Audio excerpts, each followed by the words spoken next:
Hello, everyone. I'm Jim Miller, and I'm speaking with Chuck Robbins. And today we're going to talk about the water quality of the lakes in Wakefield, New Hampshire. Now, Chuck, tell us a little bit about yourself for the folks that don't know you. Well, first of all, I want to thank Luke, who runs the cable station right now for us and is helping us produce this today. And of course, Jim, who's one of the originals who spent years working to make this all possible. And we have tremendous equipment now because of these two and others. Others have certainly helped, but I just wanted to take the time. Myself, I've been in town since 62, part-time, and full-time since 73, 74. And so I've enjoyed the lakes. My family never owned on the lakes, but we always were fortunate enough to have a place like Eastman's Beach on 109 to go to. But besides that, my real push on my website, wakefieldlakes.com, you go to wakefieldlakes.com, and it's coming up on Google now, like the fourth or fifth thing, and it says Wakefield Lakes Home. Bing and Yahoo immediately bring it up number one, and you can put it in your URL bar at the top, www.wakefieldlakes.com, and it'll bring you right to the site. Now, on June 4th, we had a meeting with the planning board, and they were gracious enough to give me an hour of time. I read the entire website, and we had some back and forth at the end that I think you'd be real interested in seeing, but you can go to Clearview TV and watch it, or I'm putting it on Wakefield Lakes today as we speak. It's being loaded on, so you'll be able to see it on the first page of the website. I've sent out my first letter in 1984 on the lakes and have pushed for years since. In 2016, with the help of a couple of the selectmen in 2016, I was able to get a shoreland officer in, and he stayed for 8 years, but he felt through lack of support from all of us. I'm not going to blame anyone specifically, but he left, and unfortunately we have not replaced him. So it's back to where we were before 2016, where we've thrown the job at an already very busy building inspector. So we need to bring all this back, and this is about solving the problems of the erosion, which are killing the lakes. Okay. So tell us a little bit more about what your concern is right now. I sense that you're concerned about the future of the quality of the water in the lakes. But right now, how are we doing? Why is your concern increasing now? Well, if you go to the wakefieldlakes.com website, you'll be able to go and see and get linked through to the UNH Extension Service, and you can choose your lake and you can see the reports. And one of the big problems is from all this erosion that's getting into the lakes, dissolved oxygen, which is breathable air in the water for the aquatic life. They're alive, but they're living like if I took you and put you at 8,000 or 9,000 feet in elevation right now, so they're struggling. So this is something we can solve through, on the website you'll see Level Lake, Great East, Province, and Pine River all have worked with our Acton Wakefield Watershed Alliance, which is a nonprofit which right now does 95% of all the work we do on the lakes. And it shows you where all the erosion points are, and hopefully the other lakes like Balch and any of the other lakes that have not worked with our to finish their erosion maps will show them. And this is not just about the blue water and us splashing around. You don't ever have to be in these lakes or get your feet wet to enjoy what is Wolfboro, Rye, and Wakefield, the cheapest tax rates in the state for any town with more than 5,500. So we're benefiting from these lakes enormously tax-wise, yet we put nothing into them. 0.2 to 0.4% of our yearly budget goes into them, while our other departments generally get 3 to 7, 8%. So this is a third of all the income coming into the town off of these lakes. So it makes sense to me to protect them.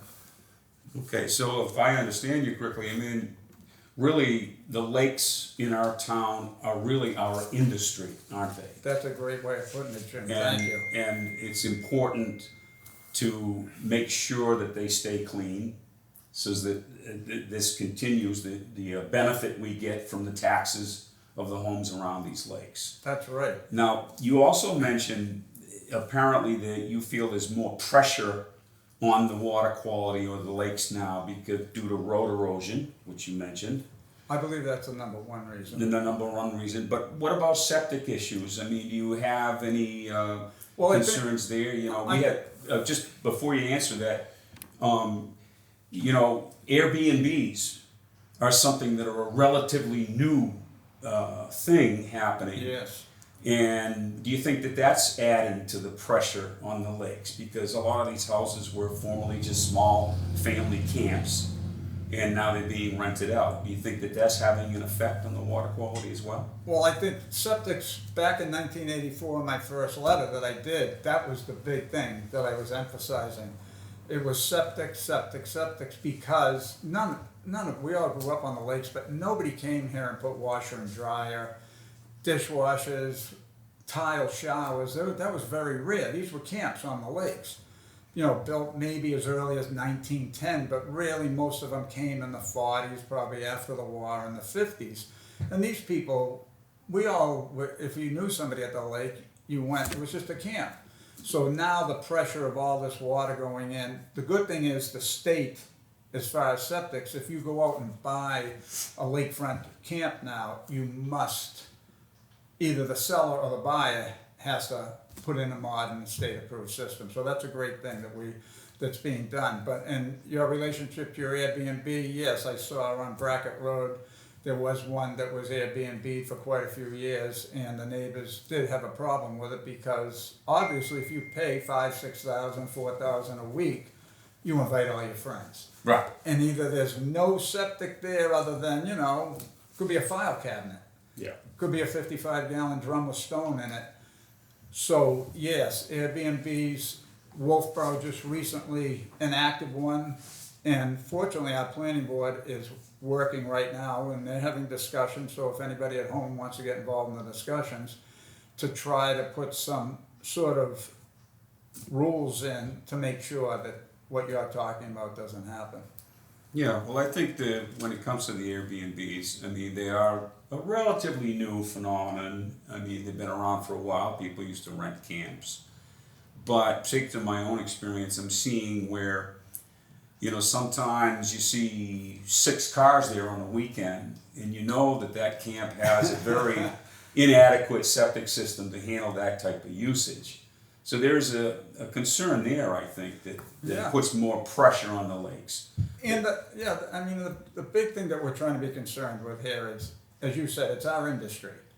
Right. And I just like to give everybody an example, but you can look at the June 4th, I don't mean to keep boring you with it, but June 4th planning board meeting, and you'll see where I explained that cities like Rochester, because they starve for tax revenue, over the last 7-8 years alone, they've given $2,544,000 in tax breaks to people to come in and take abandoned buildings that have been sitting there for years, to renovate stuff, and then they'll give them tax benefits of 3 years, 5 years, and a lot of them 7 years of tax relief, and they only pay the taxes based on the old property that was sitting there. So we don't have to do anything like that. We've already got this. We're living in a dream world. Rye, Wolfboro, Wakefield, all around $8.50, and you can see the exact numbers on the website.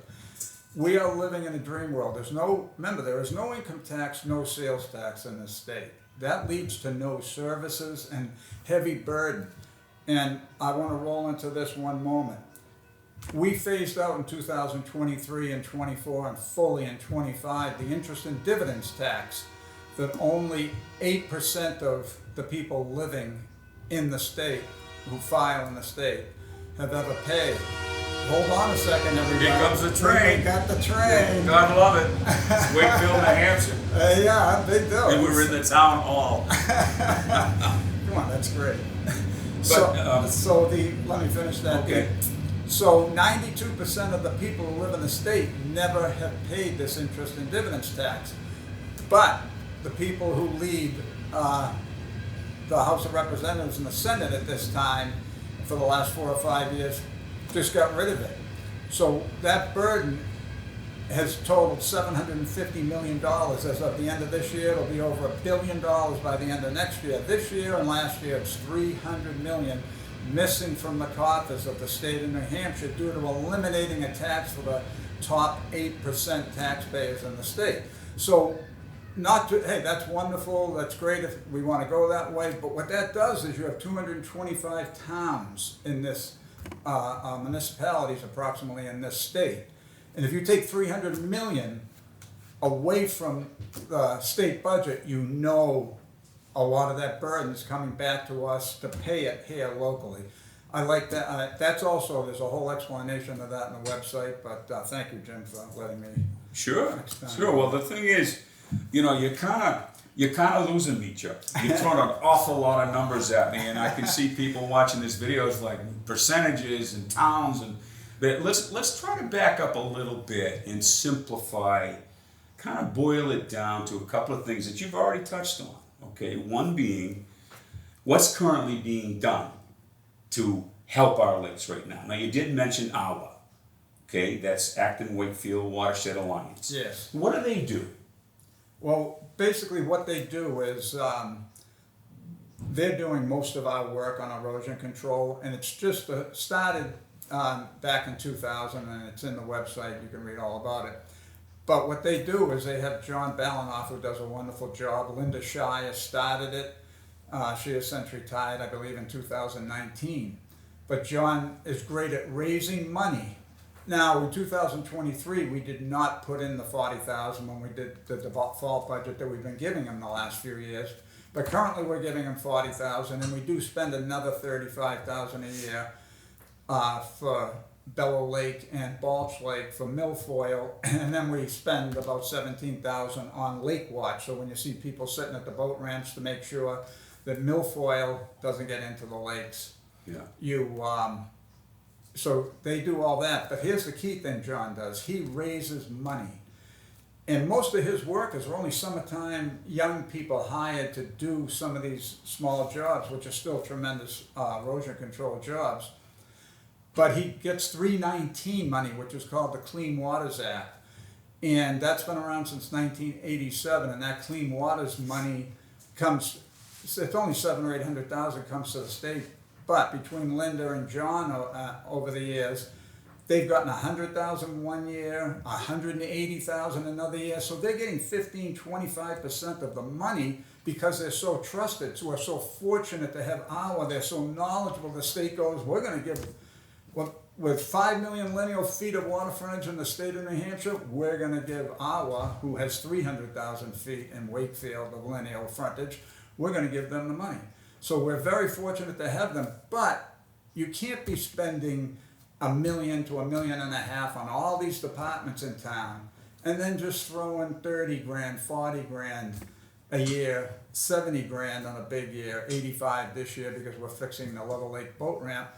We have to be involved. We've got to protect it. We need to get back a full-time shoreland officer who can oversee this department. And this department will go out and work with the private road owners to control this erosion that's killing the lifeblood tax base of the town. Okay, so I think to boil it down to one sentence, this Acton Wakefield Watershed Alliance is a resource that people can turn to. Would that be correct? That they can call them up and say, hey, I see this problem with erosion, or I need some help with my lot. And I think they have a website. Are you familiar with that? And if they go to my website, there's 3 or 4 links. So there's a link there. There's a link. Oh, great. Okay.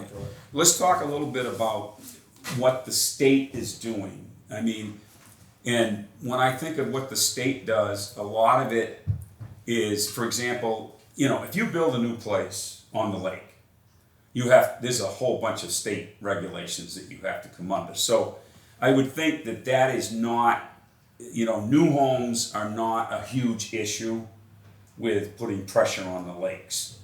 And then the state does come out if there's a complaint, if someone sees, pollution going into the lake of some type, or even erosion.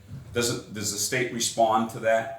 Well, that's a good question. As I just mentioned, there's close to 5 million lineal feet in the state. there's never more than 3 or 4 inspectors in the field. So it's up to us. This is our treasure, this tax base. We've got to protect it. You cannot, the state underfunds the DES. I've worked with them for years. It's not, there's only so much one man can do. And if you've got one guy doing 1 million or more lineal feet, how's that? That makes no sense. And we only have one guy doing 300,000 feet, and he was overwhelmed, and now we really don't have anyone other than a part-time throw it at the building inspector. But you want to know what the state is doing right now?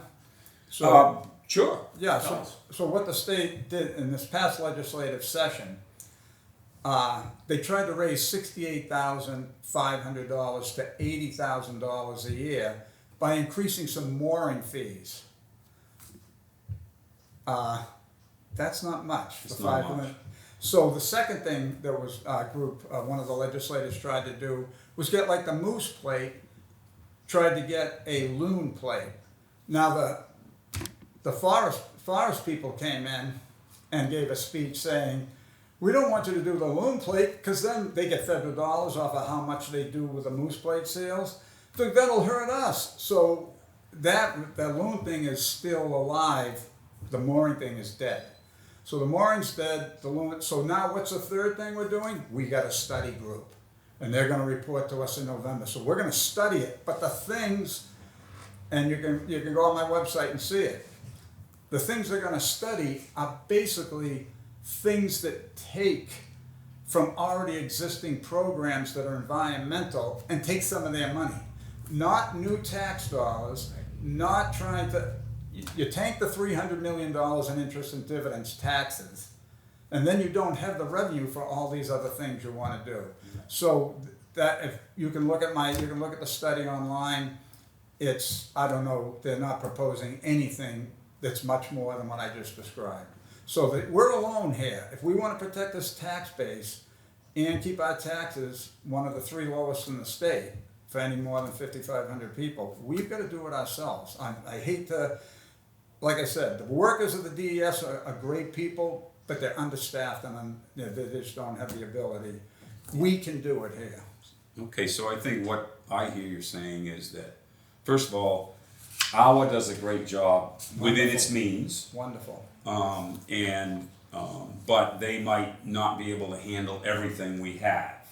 Would you, as far as, we've got a number of lakes here. Well, when you go on the website and you see the 4 maps I mentioned, Province, Great East, Pine River, and Level, there's hundreds of points of erosion. Some are yellow, some are red. So with the proposed road crew, that, by the way, in 2021, I did a mass mailing to all voters in town, and some people on the lakes who, not many, but some responded. I got over 4-1 in favor of this road crew department. And I presented it here in September of 2021 to the selectmen. So I know from spending the time and money and doing the mailing to everybody in town, to get over 120 people saying yes or no, put it in perspective. At the town meeting, sometimes you get 50 or 60 people. I got 120 people tell me who they were, where they lived, and what they thought. And then one guy told me from Hon Pond to get a job. Yeah. But so you get you get different opinions. But I think also what you're saying, to kind of recap a little bit, simply is the state is understaffed and underfunded.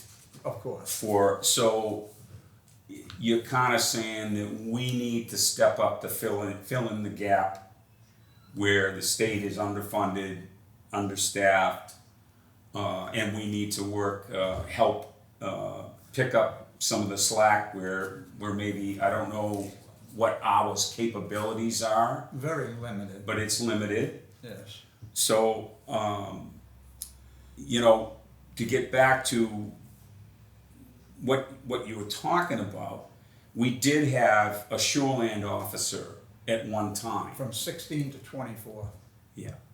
But we don't have a shoreland officer now. No, we have what we had prior, which is whoever was the building inspector was said, here's another job. Okay, so he does that in addition to his building inspecting Which is duties? not fair to him or to the town. Yeah. So, in my opinion. because I mean, I think that's your whole point is what can the town do to step up because our lakes, Chuck, I don't think there's anybody out there that would disagree with you that we need to keep our lakes clean going forward. We need to address this issue. The question is, how will we go about it? And, it all comes down to money. Okay? I mean, how would, you just talked about an additional staff. Right. Now, what's your proposal on that? Do you have any ideas of what the cost would be? Yes. Okay, let's hear about it. So I'm not saying all streets and roads in town, we spend $1.5 million a year on. Police $1.3 million, fire $1.1 million, and I have the exact numbers, but I'm just putting them out there. We spend $9 million this year, 8.96 or something on municipal expenditures. And of course, I think it was 14.5 on school. But just so everybody understands, when you hear, well, we don't want to spend any more money, this is to protect a third of your income. Since 2021, taxes at municipal level have gone up 24% and about 21% at school. So let's just say 22% increase in 5 years. Anyway, so when you say, well, we can't have this, we don't want to spend money, you're spending millions or more than you did 5 years ago now, and you're not protecting this number one asset. So I'll just say this. I would gladly work to get this department going for free for 1 year. I do it for a year and a half until you get somebody in. I already have spoke. I've done excavation over the years, and when I did the hospital building out on Route 16 and did all the highway improvements, I leased all the equipment from Milton Cat. I know the guys there. They're good to me. They give me great rates. You need a grader to go into these private roads and cut out all those holes. So you don't have to keep throwing gravel that bleeds into the lakes and you bring it in again the next year. This is the killer of the lakes. Now, if you look at the website on, the June 6th meeting, I brought Russ Lanoy, who wrote a book and for over 40 years has taken care of many, many camp roads. And with Coleman and Conway, Madison, he has created a road pack that doesn't bleed out. You get a year of heavy rain and he gets 1 or 2 potholes and 2 miles of road. We're fortunate we have Monarch on 109 just over the Acton border, and they do a great job with a great product also. But I had the young man, and I had it on video, I played it during the June 6th meeting, who said, I wish I had the ledge that they put in. I could make this even better. So all the tools are here. Bellow Lake, the man at Bellow Lake who takes care of the roads, he's bringing 22 loads down from Coleman this year to do his roads on Bellow Lake. So all this stuff is here. We have the ability. We have John from Iowa. We have Russ, who's worked on roads for years. We have a great road crew with great knowledge. Brock is wonderful. He spent time talking to me. He's very knowledgeable. But you need to stop these lake roads from bleeding into the lakes, along with what you mentioned with any of the other things that might, the septics and anything else. But to me and John Balanoff at the June 6th meeting pretty much backed it up. The erosion is probably the killer along with the septics. Okay. Well, I'm going to ask you some tougher questions now. Sure. So you've talked about a road crew. I mean, would that be part of the highway department, or would it be an extension of the building inspector?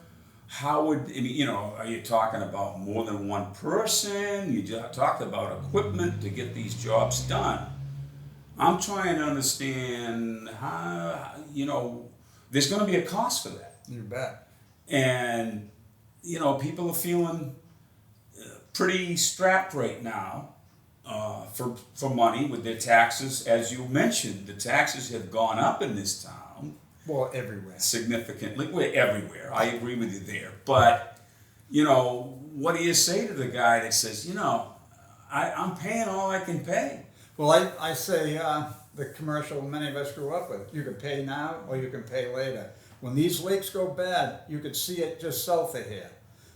What happens is it's no longer weekend and 2-week people staying in these lakes.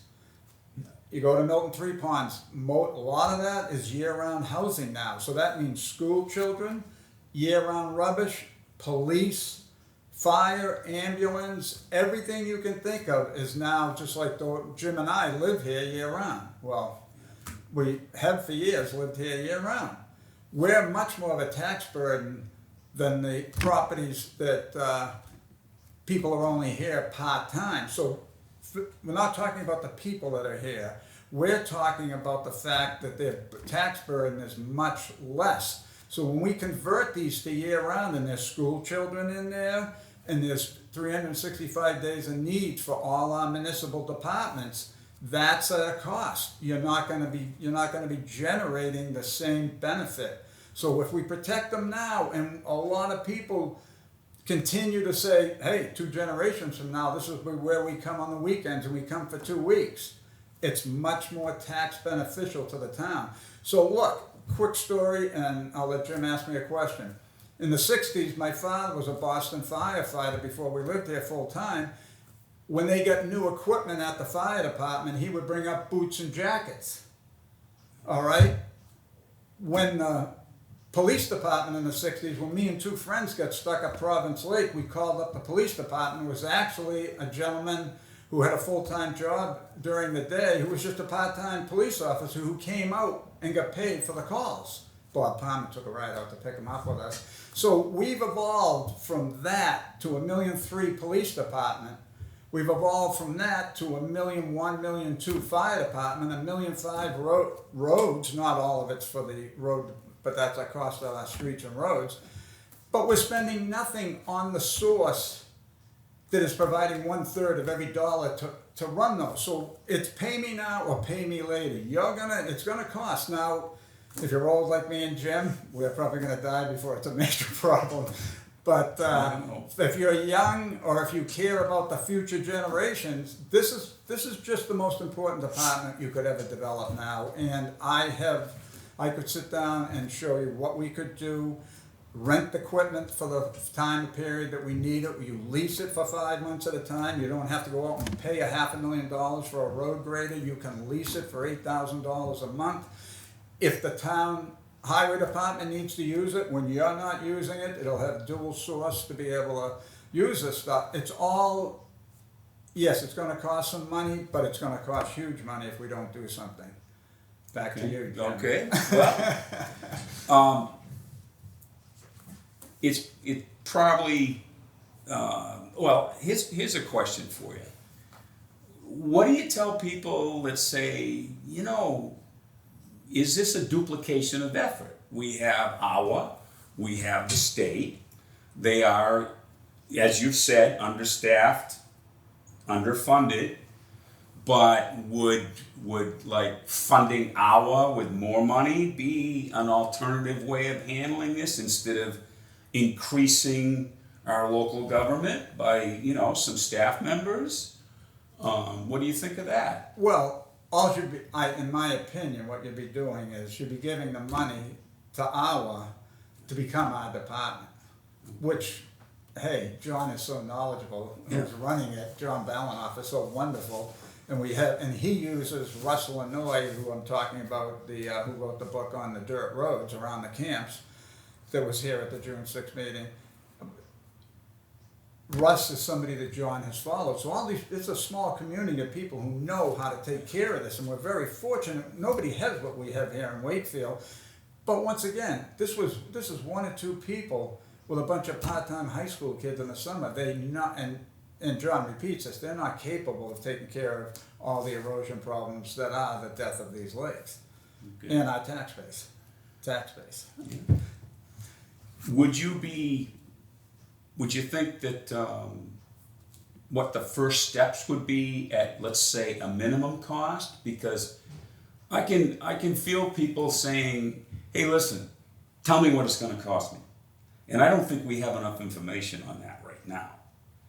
But could we start small and see how it goes at a minimum cost to the taxpayer, because they're feeling pretty hurting right now. Well, I'm getting older, and this is how I did it in 2015 when I fought for the shoreline guy. I said I'll go in small steps, and we got $7,000 the first year. Yeah. We turned it into a full-time job, and then through lack of support, the man felt his feelings were, I'm not being supported in this job, and he left. And we didn't even replace that one person doing the shoreline. So for me, it's like rolling a boulder up a hill. I'm doing all this, and it's a natural thing. I want everybody to say that says there's nothing wrong with the lakes. They'll take care of themselves. I want you guys to be right. I've got that desire to have to do nothing. But when your roof leaks or your oil burner doesn't work, you got to fix it. You wouldn't, and if your car's not going down the road, you take it to a repair shop. These lakes need care.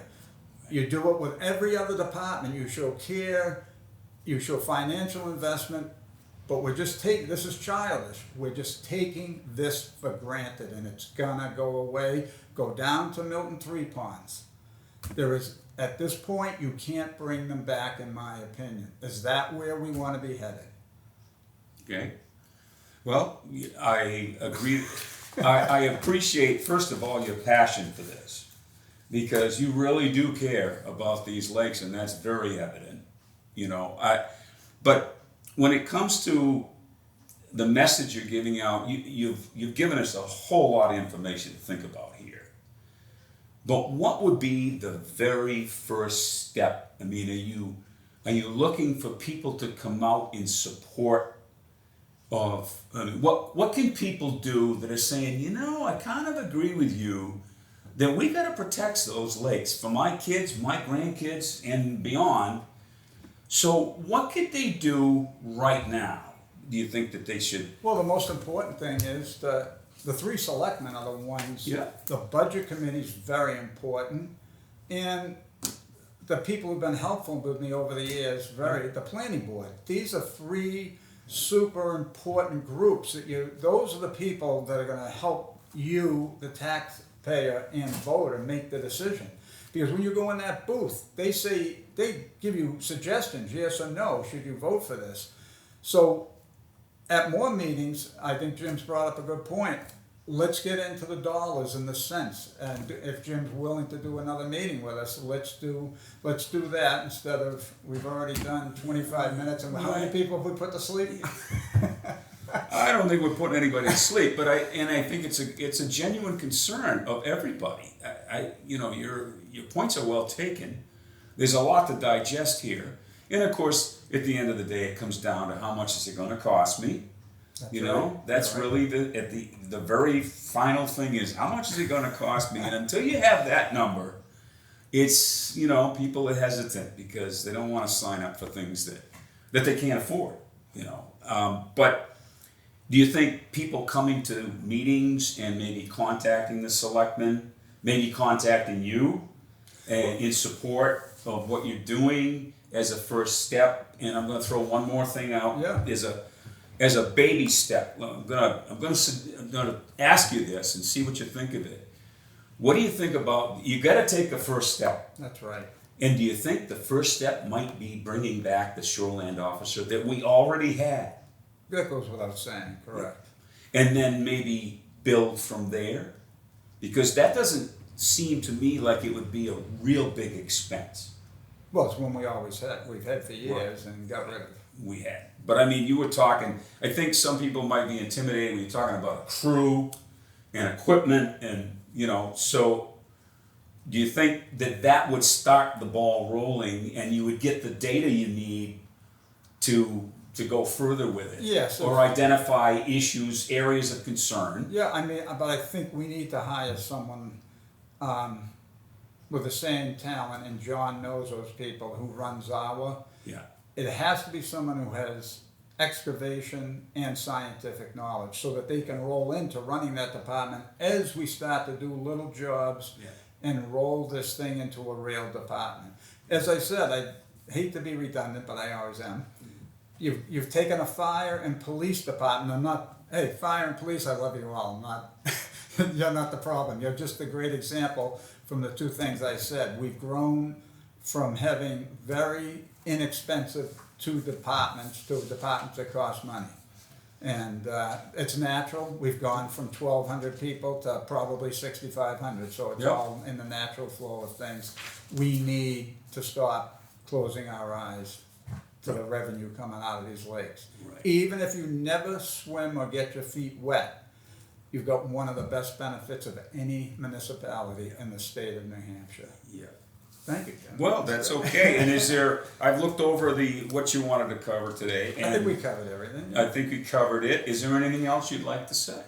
No, that was great. That I think was we fun. covered it all. Well, Thanks, I'm Lou. Jim Miller with Chuck Robbins. We both have concerns about the quality of our water in our lakes, especially for the kids and grandkids.